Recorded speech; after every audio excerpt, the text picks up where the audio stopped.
ne bateekawo n'akakiiko bakakulya Godfrey Binayisa Kyusi ne babawa 300,000 pounds bagende bagulewo ebitebe byayo Buganda yeefuge yekka.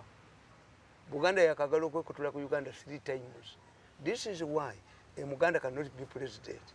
Why do you keep and saying whoever, that? You cannot whoever keep goes saying to that. Mengo aba good day. He is suspected. Omuntu yali yagala okwetuga. Yes. Omuntu yali yagala okwetuga to commit suicide. Buli lwagenda buli lwatambula. Mwagala mukola ki? Baganda and the Igbos in Nigeria.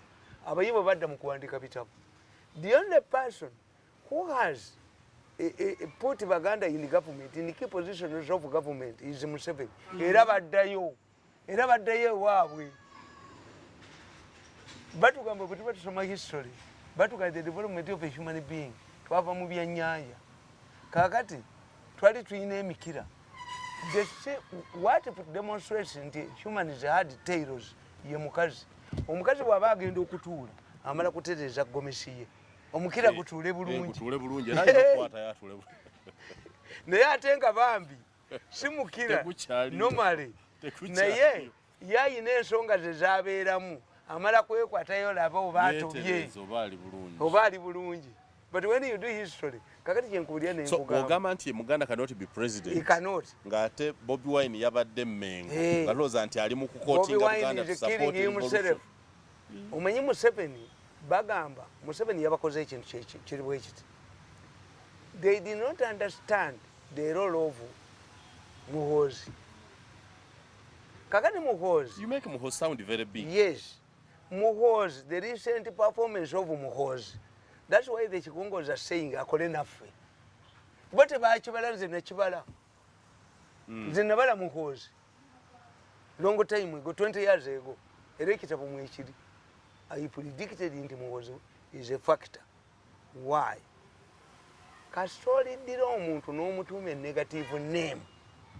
Do you know why Muwanga you're not succeeding? No. As you would succeed? No. You were a gentleman. Tebayina linnya lye baali bakutumye lya busiru. Anybody who will say that Muwanga is a fool, you will succeed. It's a baptism. Once you name somebody and he is mad, uyo mulalu akumazi.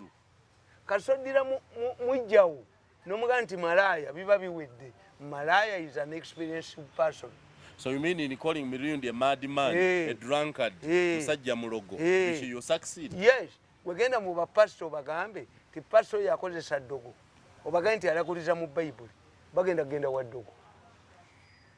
Which is? Yes.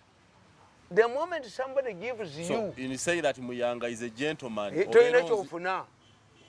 N'omuvuzi w'emmotoka z'empaka aliko enjaka ye. Owangudde emmotoka z'empaka. Because you are doing an extraordinary what other people don't know normally. Kakati nze mirundi kasa Dr. Kabushenga ne Dr. Kulubya in New Vision Hospital made me a madman. They are not doctors. Anti baga ndi mulalu. Kakati omulalu ate Museveni amuwati omulimu advisor. Is he also be mad?